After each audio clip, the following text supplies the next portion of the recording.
Oh, someone right here wants to offer something but look like, you looks like this is something here, no? Na parang gusto niyang gawin pero hindi niya magawa. Alamin natin kung bakit. Or hindi niya pa magawa ngayon. Pwede, no? So let us see.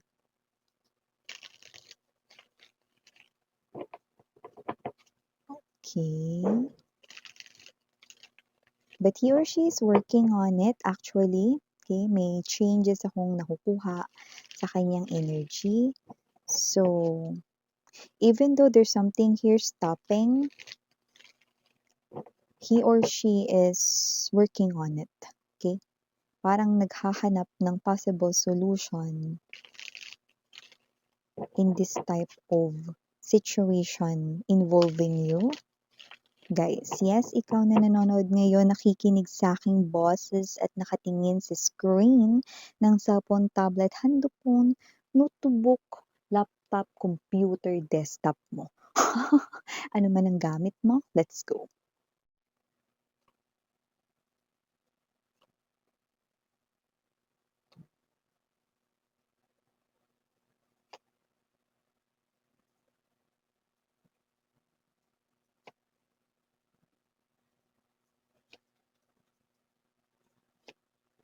Oh,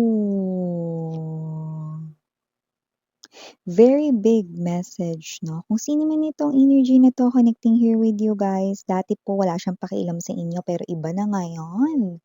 Iba na ngayon, no? Dati wala siyang pakialam sa inyo pero ngayon may pakialam na siya. Wow, and there's this big message pa more na sasabihin ko sa inyo na nape-pick up natin dito. But, wait lang. Ano ba yan? Pabitin naman, miss yan. Teka lang kasi. Para isang kudaan lang, yan, no? Ilatag muna natin lahat ng energy sa ating table. Yan. Okay. Okay. You know, King of Cups, Queen of Coins. I do pick up that's your energy. Okay. This person here is on fire, no? So, timeless tayo dito, puwedeng siya ay on fire na ngayon, okay? Parang siya rito 'no, ay naglalagablab, umaalab rito 'no, sa paggawa rito ng aksyon. Pero yung iba naman, ito ay mangyayari pa lang, sa iba naman ay nangyayari na. So, just take only what resonates, pero wag niyo ring kalimutan yung una kong sinabi na dati wala siyang pakialam sa inyo 'no? Kahit tumambling kayo diyan, mag-cartwheel kayo, umiyak kayo diyan, mag-walling kayo, na bahala kayo. Gano'n siya walang kapakailam sa inyo dati, pero iba na ngayon. So, hi and hello there muna sa ating mga new subscribers. My name is Yan, welcome. Returning tambayers, thank you sa inyong walang sawang love and support for me. At yun nga na wala tayo ditong gender, babae, lalaki, LGBT, everybody ay welcome. So, pwede rin po ditong pagpalit-palitin ang mga roles kasi general reading ito. And at the end of the day, lahat ay may free will na free niyong gamitin anytime, anywhere. And so to speak, kagaya na binanggit ko kanina, timeless ito, kaya naman just take only what resonates. At kung hindi mo pa alam, mahal, meron tayong isa pang channel, no, ang Dalngim, no, which means Goddess of the Moon in Korean, just like the High Priestess, no? So ako rin yung tao dun. So if you want na makapanood ng mga collective readings din araw-araw, yes, you heard it right, i-click lamang yung link nilagay ko dyan sa description box na reading natin na ito, okay, at makakapunta kayo there. Just pick up only the messages na nag-resonate here for you guys and leave the rest behind kasi baka yun naman ay para sa ibang viewers. At yun nga mga babes, na pag-usapan na natin ito more. So I do pick up that this person right here, no, with the 8 of coins, 7 of coins right in here, no, and we have here the 9 of coins. I do see that this person here, no, is someone na puwedeng nag-enjoy talaga siya 'no, sa kanya ritong personal space 'no. Nag-enjoy siya rito 'no, na gawin yung mga bagay na gusto niya, na this person here could be working, a lot 'no, para rito matustusan yung mga gusto niyang bilhin, mga gusto niya rito 'no, na makuha for himself or herself 'no. Not really that materialistic 'no, pero siyempre as a normal human being 'no, may mga gusto rin siyang bilhin, may mga nais rin siyang bilhin na mga gamit, just like shoes, bags 'no, gadgets or whatever that is 'no. So, parang nag-enjoy siya rito, nag-travel siya here and there 'no, parang nagkaroon siya rito 'no ng, sweet escape para sa kanyang sarili 'no. So, nakita natin yun dito, okey. So, I do see that this person here, okey, nakita ko dito na nag-enjoy siya masyado 'no, to the point na nakalimutan niya kayo. Ganun yung energy rito 'no. Alam mo kung ba't ako natatawa? Kasi ibang-iba na talaga yung energy niya ngayon, yung tatapakan niyang energy 'no, kahit ikaw mabibigla, magugulat rito 'no. Kasi hindi mo 'to in-expect 'no, kasi from bigla siyang walang pakialam sa inyo, bigla naman siyang may pakialam na ngayon sa inyo. Ano ba nangyari ro'n, 'di ba?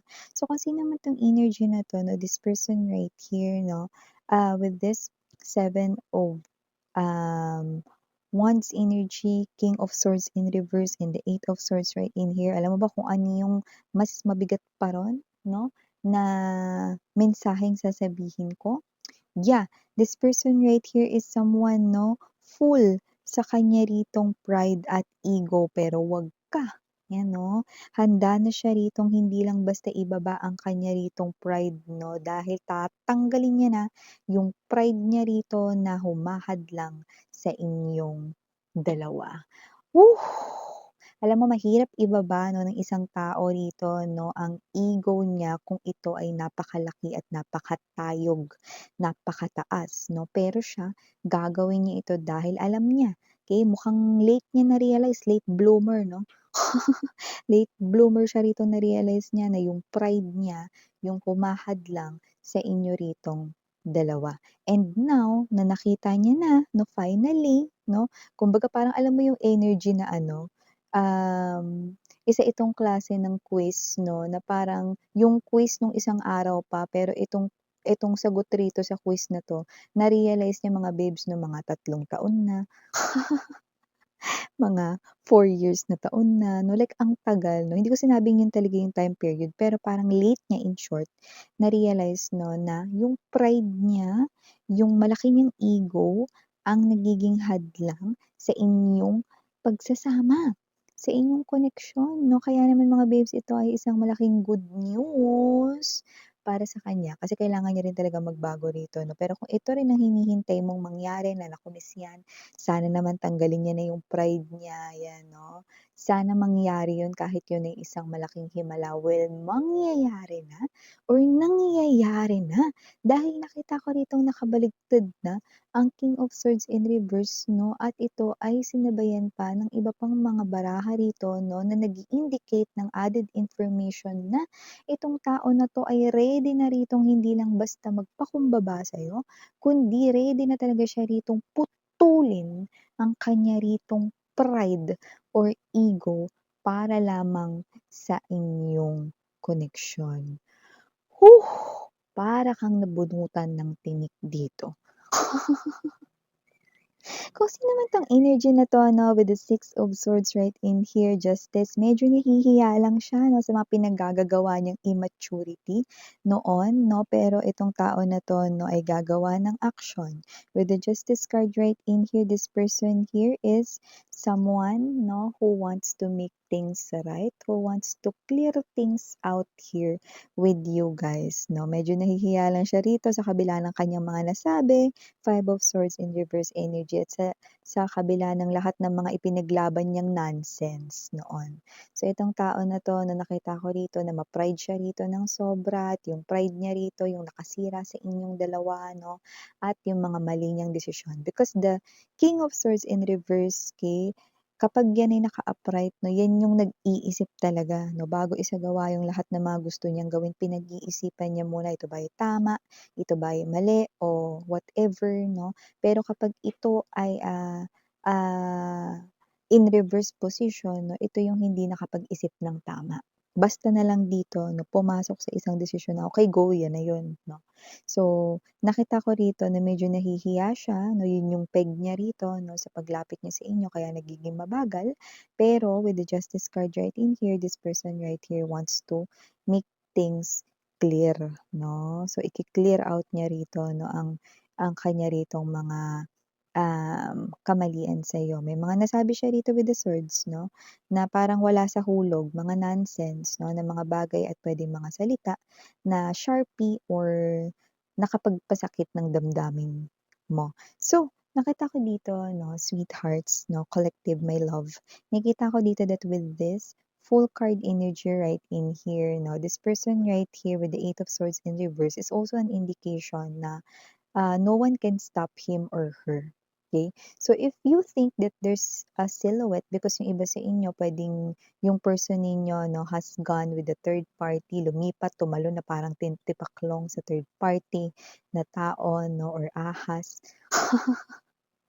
Well, nakita ko rito 'no, na kahit ang third party ay hindi siya mapipigilang, bumalik sa inyo or kahit ang third party ay in short, walang magagawa 'no, hindi niya mapipigilan ang taong ito kahit ano pang gawin niya 'no. Kahit mag-cartwheel pa siya 'no, kahit magpa-tumbling-tumbling, pagulong-gulong pa siya diyan sa putikan 'no, hindi siya papansinin ng person mo 'no. No one can stop him or her 'no, papunta sa inyo and nothing can stop him or her 'no. Kahit pa umulan, bumagyo, gumuho man ang mundo, so meaning to say 'no, hindi niya hahayaang tumila yung ulan kahit pa bumabagyo diyan basta maisipan niya rito na mag-go, go, go na sa'yo, pupunta talaga ito 'no. There's a rush, there's this full card energy. Okay, are you getting my point?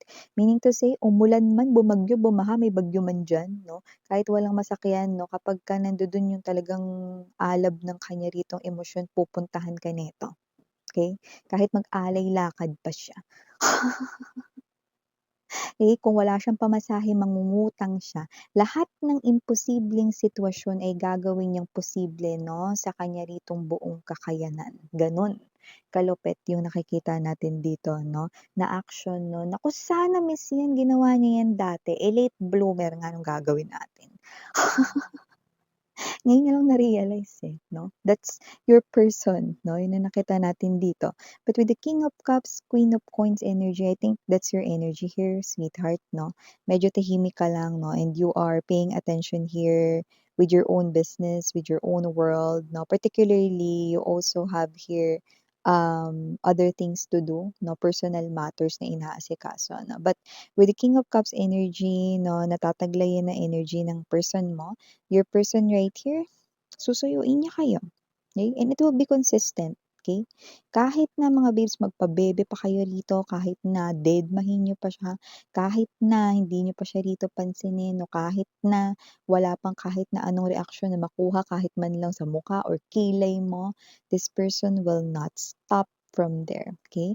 Hindi yun ang magbibigay sa kanya rito ng quitting mode, kundi ipagpapatuloy with the Eight of Wands energy, full card right in here. Kaya nga wala nang makapipigil 'no, tuloy-tuloy na itong pagsusuyo or panunuyo niya sa'yo. Ote,